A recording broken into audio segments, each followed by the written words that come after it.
I go to that one because definitely I actually want Renato to speak to us and a couple of these people because they will tell us stories about this.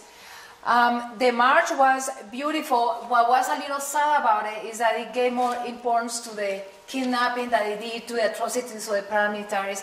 And one of the reasons I mentioned that so much is because we don't hear that side very often at all. We don't hear about the paramilitaries.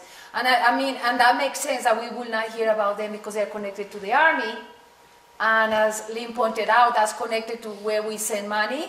So it will make sense that we will not hear so much about them in that sense.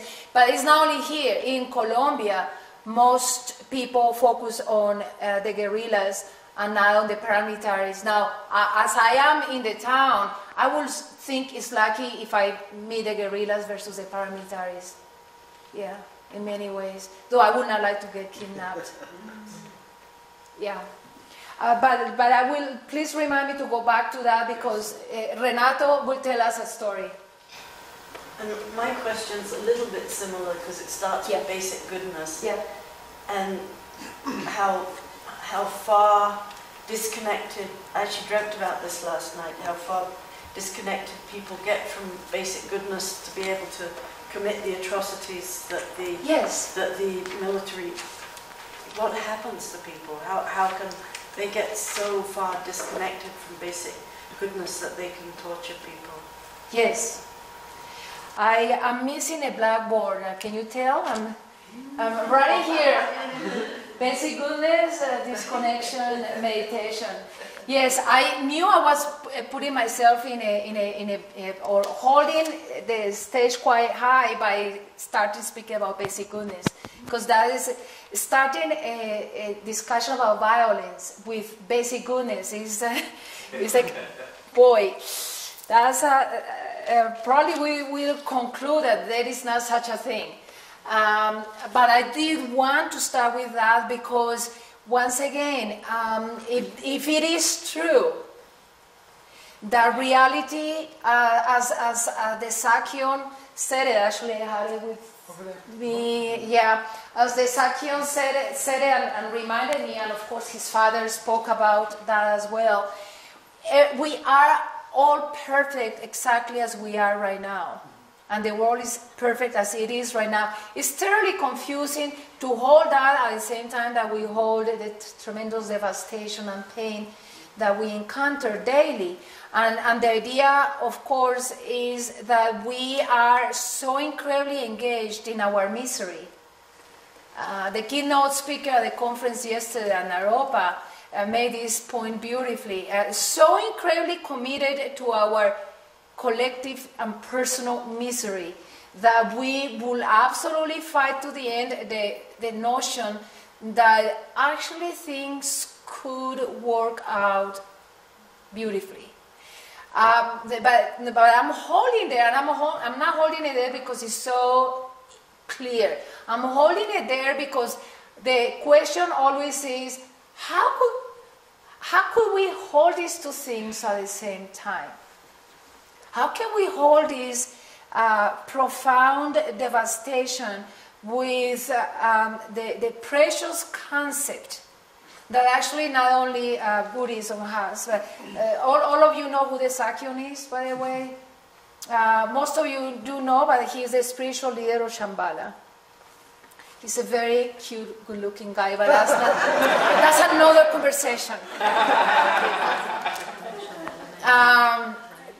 Yes, so I am going to listen to another question and go back to that, which is very important. Yes? Well, you mentioned these safe hamlets, and I was wondering, because of if they're not a soldier, they're in extreme poverty. These people that participate in these war groups, whatever they are, guerrillas or para whatevers, and so do you think that it's the money that they're paid that keeps their violence going? And I can't imagine if they were violent in their nature, why would they just stop at this hamlet if they got such pleasure out of such violence in life if that's how they choose to behave on this earth as a killer. What is it, because they don't get paid? Is it the lack of funds? Is it their poverty? That makes them join. Nature? That makes it, yeah. These are connected questions. So let me answer these questions, and then Hillary, you raise your hand. A couple of people raise their hands as well. So let me just say that I asked some of the members of the community, a little bit of devil's advocate, but I asked them, and actually Nathan and Emily did as well. Do you think? I often think about this. I cannot interview people who are paramilitaries and guerrillas. I would love to sit with them, but I don't know exactly how will I go about it. Like, do you cut heads? I would really like to talk to you. Don't look at my, it's not very easy. I can talk to the people who have declared themselves peaceful. But I cannot talk to the people who have declared themselves violent, because they are really not sitting there waiting for me. So that's much harder. But so I asked the members of the peace community, several of them, what do you think allows a para to do what he does? Most of the paras are he, so he is the correct way to say what he does.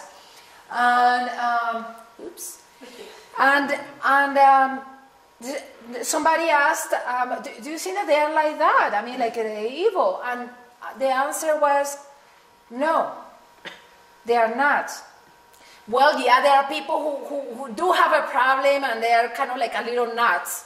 But for the most part, they are not. They had, and this is how the cycle goes, their parents were killed by the other side. So they joined the paras because their parents were killed by the guerrillas. One reason. Another reason, they have no jobs. Or because of the free trade agreement that we are supporting, they cannot grow anything anymore because they cannot get any money for what they grow. So they may join the guerrillas. Okay, that would be another reason. A third reason, that this is more the guerrillas. 30% of the guerrillas are women.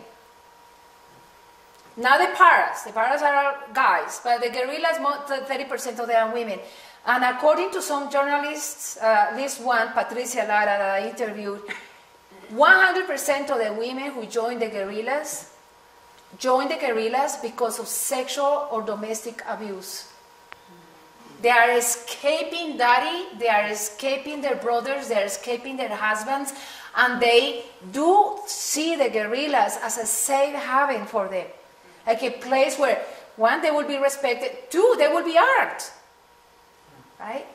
But according to Patricia Lara, who interviewed a lot of women who joined the guerrillas, most of the guerrilla women, the female guerrillas, do not shoot, do not engage in combat, do not want the guns, but are there because they were rushing away from violence.